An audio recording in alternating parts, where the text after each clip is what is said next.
Kalau Bapak punya waktu 5 menit, 10 menit, saya menjumpai Pak Prabowo, selesai ini barang juga Pak. Baik kasus KM50, kasus Pina Cirebon, Jessica Wongso, kasus apa ini, ijazah palsu. Selesai Pak, kasih waktu saya 5 menit. Saya sempat panas. Ya, kenapa? Kita sudah datang capek-capek jauh-jauh. Mereka modal dokumen apapun tuh nggak ada loh sekelas UGM. Dengan alasan di sini kan mau silaturahmi.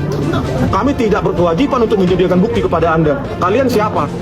Abang sebagai alumni UGM berani membongkar kasus jasa palsu Jokowi ini Bang dengan segala risikonya Bang? Jelas lah sudah sampai sini ya kan. Bahkan di kasus Jessica Wongso, saya tantang itu Tito Karnavian, Krisnamurti, Muhammad Nuar Azhar penipu. Betul. Tito Karnavian, ingat kau, kilometer 50. sampai hidup saya habis nafas saya kejar kau. Tito Karnavian penipu, manipulasi, memanipulasi barang bukti digital. Ya, pakai e-shop, Freemake dan e-shop, otak-atik, mengaburkan barang bukti digital. Seorang anak bangsa, 20 tahun dipidana, 8 tahun di penjara, 4 bulan di Seltitus. Tito Karnavian, sudah 1 tahun lebih saya maki-maki Anda. Nggak berani menantang saya kan di pengadilan, karena saya punya bukti yang mematikan. Kali. Rakyat yang mendukung Pak. Tito Karnavian ini musuh negara ini. Pak Prabowo, Kenapa dikasih penjelasan? kenapa dijadikan Menteri Dalam Negeri lagi itu? Iya. Pengkhianat itu Pak. Yang memegang itu. Ya. Kalau Bapak punya waktu 5 menit, 10 menit, saya menjumpai Pak Prabowo, selesai ini barang juga Pak. Baik kasus KM50, kasus Pina Cirebon, Jessica Wongso, kasus apa ini, ijazah palsu. Selesai Pak, kasih waktu saya 5 menit. Ini kan ijazah palsu sudah jelas. Lembar pengesahan skripsi, ya, yang di print dengan teknologi yang jauh setelah 1985. Dan saya tanyakan tadi pertemuan itu, tidak bisa jawab. Ya seharusnya kan UGM terikat pada Undang-Undang Transparansi Informasi Publik. Harusnya. Kenapa? UGM itu dibayar oleh pajak rakyat. Ya, UGM bukan dimiliki oleh Bu Rektor Emilia dan jajarannya. Harusnya UGM bertanggung jawab untuk membuka itu, ya, dokumen-dokumen yang dimiliki. Bukan justru menantang kita ketemu di pengadilan. Gitu katanya. Padahal kita mau baik-baik, kalau memang ada 34 itu biar kita verifikasi juga. Kan sampai sekarang tidak ada, ya. Jadi tidak ada. Sepanjang belum ditunjukkan berarti artinya tidak ada. Waduh, Jokowi. Kenapa lo nggak nyerah aja kok ya? Engkau kiranya gampang nanti memenangkan ini di persidangan? Ya. Bakal saya kuliti. JPU, polisi, ahli, bahkan Anda sendiri. Saya kuliti. Ya. Kita modal logika ini. Ya, bukan main-main ini. Anda boleh modal apa? Modal jaringan Anda di kepolisian, Listio Sigit Prabowo, ya, Kapolri yang Anda angkat. Sampai sekarang Prabowo nggak berani ganti dia. Bingung kita. Prabowo Subianto ini mati demi rakyat. Saya siap mati demi rakyat. Apalagi mengganti Listio pedang berani. Dok jaksa agung, dok menteri-menteri nih. Iya bak. Tinggal ganti gitu, selesai. Ganti pemerintahan, ganti semua menteri. Jaksa agung, Kapolri. Supaya ada new chapter. Ada harapan baru bagi rakyat. Ini masih nongol aja muka-mukanya menteri-menteri Kapolri, Jaksa Agung yang diangkat oleh Jokowi. Yang siapa nih Jokowi ini? Berarti kalau nggak ada intervensi Jokowi nggak menang ya Prabowo Subianto ini. Takut sekali sama Jokowi. Kacau. Ini presiden yang paling tertawakan dunia ini. Masa legasinya orang-orang Jokowi masih ada di situ. Jadi orang-orang yang masih berpikiran bahwa ijazah yang dipegang Jokowi itu asli, ya, coba lah kalian ya. Nggak ada orang yang pegang ijazah asli itu malu-malu begini, takut. Ya, kebohongan itu hanya bisa hidup di dalam kegelapan. Kebenaran siap diuji dalam terang. Kalau ijazah Joko Widodo itu benar asli, maka bisa diuji oleh publik seterang-terangnya. Dia pegang itu ijazahnya. Ya, bahkan kemarin di Surakarta mediasi kan itu ada diangkat hakimnya ya, hakim mediasi, mediator, profesor hukum pidana UNS. Kenapa nggak datang? Katanya dulu kalau di depan hakim diminta untuk ditunjukkan. Saya akan tunjukkan. Kemarin itu tunjukkanlah ke hakim mediator itu, hakim mediasi. Kok malah Anda ke Jakarta? Apa untuk memarkirkan ijazah Anda di kepolisian biar jadi barang bukti gitu, biar nggak bisa dibawa ke pengadilan UNS? Gitu maksud Anda kan? Strateginya menghindar terus. Katanya ini mau ditunjukkan di depan hakim. Uji karbon aja itu, uji usia kertas, uji tinta sudah habis itu. Dan UGM akan terseret. Makanya saya bilang, Emilia, ya, Sayang sekali kerja keras seluruh profesor dulu yang saya kenal, keringatnya itu mengantarkan UGM menjadi baik namanya. Anda hancur-hancurkan ya. Anda hancurkan sehancur-hancurnya sampai rela memanipulasi dokumen. Satu dosen tanda tangannya berbeda, pemalsuan dokumen. Nanti tunggu laporan kepada UGM. Ya, halo teman-teman, kembali bersama saya di channel ini. Ngentot lah.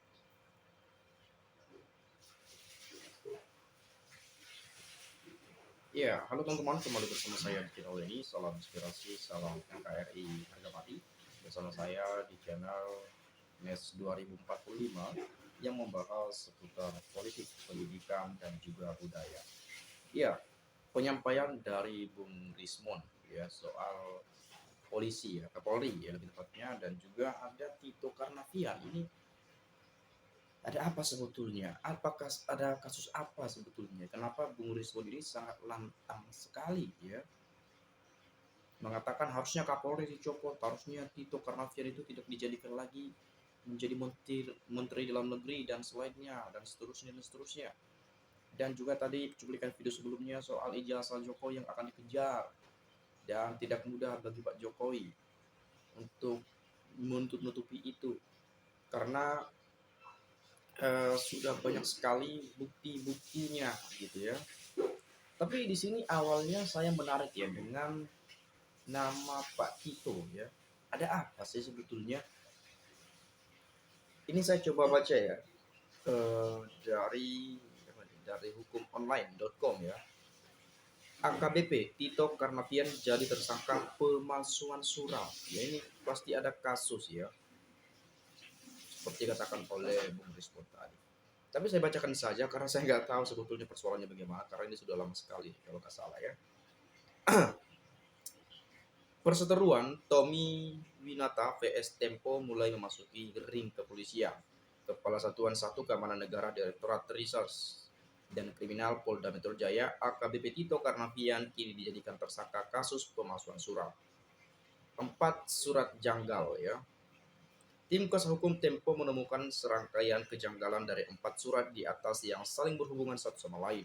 Pertama, bagaimana mungkin surat Gubernur DKI tanggal 13 Maret 2003 disita polisi pada 11 Maret 2003. Kedua, ada berita cara penyitaan tanggal 11 Maret 2003, sementara surat penyitaannya baru diterbitkan pada 12 Maret 2003. Lagi pula, tim kuasa hukum memaparkan surat Desmond tanggal 13 Maret 2003 langsung dibalas pada tanggal yang sama oleh Gubernur DKI. Mereka menduga surat-surat tersebut direkayasa dan diduga telah terjadi post dating ya. Yang sungguh mengherankan dan sangat luar biasa sekali adalah surat Gubernur DKI tanggal 13 Maret 2003 adalah untuk menjawab surat Desmond ya J Mahesa yang bertanggal sama. Jadi surat Desmond tanggal 13 Maret 2003 pada hari itu juga langsung dijawab oleh Gubernur DKI Jakarta. Sungguh sangat luar biasa, demikian surat tim kuasa hukum Tempo. Desmond sendiri sudah menjelaskan kepada media bahwa surat tersebut langsung dia serahkan ke Gubernur Sutioso karena sudah saling kenal, jadi tidak melalui birokrasi yang berbelit-belit. Pihak Mabes Polri sudah membantah adanya pemalsuan. Yang terjadi menurut Polri adalah kesalahan administrasi.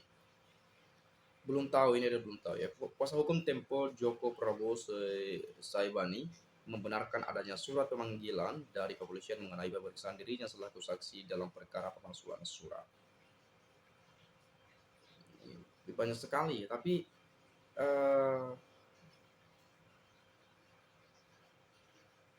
ini tahun 2023 ya. Kapolri minta cari ahli lain soal surat palsu pimpinan KPK. Coba kita lihat, ini ada dari CNN Indonesia. Saya penasaran ya kasus-kasus apa sih sebetulnya, kenapa selantang itu Bung Rismon ini ya. Kapolri minta cari ahli lain soal surat palsu pimpinan KPK. Saya lihat ya. Kepala Kepolisian Negara Republik Indonesia Kapolri Jenderal Tito Karnavian. Oh ini. Dia kan dulu Kapolri juga ya, Tito Karnavian ini ya. Jenderal Tito Karnavian menanggapi kasus dugaan tindak pidana pembuatan surat palsu dan memberi izin dengan terlapor 2 pemimpin Komisi Pemberantasan Korupsi atau KPK, Saud Situmorang dan Agus Raharjo. Dia merintahkan penyidik Direktorat Tindak Pidana Umum Badan Reserse Kriminal ya mencari pendapat dari ahli hukum lain. Menurutnya, langkah yang dilakukan kuasa hukum Ketua DPR RI Setia Novanto dengan melaporkan dua pimpinan KPK ke polisi ini menampilkan sebuah pengungkapan hukum yang bisa menjadi masalah baru di Indonesia. Saya melihat dari kasus ini akan menjadi masalah hukum yang baru. Ada batasan hukum. Kasus ini menjadi ujian, kata Tito di hotel Mercar ya. Kemudian dia menerangkan keputusan pra peradilan mengenai status keabsahan tersangka seseorang merupakan hal baru di Indonesia. Ketika seorang tersangka memenangkan pra peradilan kemudian upaya hukum yang dilakukan penyidik terhadapnya dinilai tidak sah, maka dapat dijadikan celah untuk melakukan pemahaman secara hukum. Namun di sisi lain, selanjutnya penyidik menilai upaya hukum yang dilakukan sudah sesuai dengan prosedur kemudian dipatahkan melalui gugatan pra peradilan. Tito pun meminta penyidik berhati-hati dan mencari pendapat ahli hukum lain untuk mendapatkan terjemahan hukum yang berbeda. Ini kasus Tito Karnavian soal kasus apa nih? Vina Cirebon juga nih ya. Coba kita lihat ya. Tadi juga dikatakan bahwa kasus Vina Cirebon ini saya penasaran juga nih. Coba kita lihat ya. Ini Komisi 3 DPR buka peluang panggil Kabareskrim soal kasus Vina Cirebon. Ini 2024 ya baru ya. Komisi 3 DPR RI membuka peluang untuk memanggil Kepala Badan Reserse Kriminal Polri atau Kabareskrim berkaitan dengan penggugatan kasus pembunuhan Vina Cirebon. Hal itu disampaikan oleh anggota Komisi 3 DPR Muhammad Nasir Jamil. Ada kemungkinan nanti Komisi 3 akan mengundang Kabareskrim ya.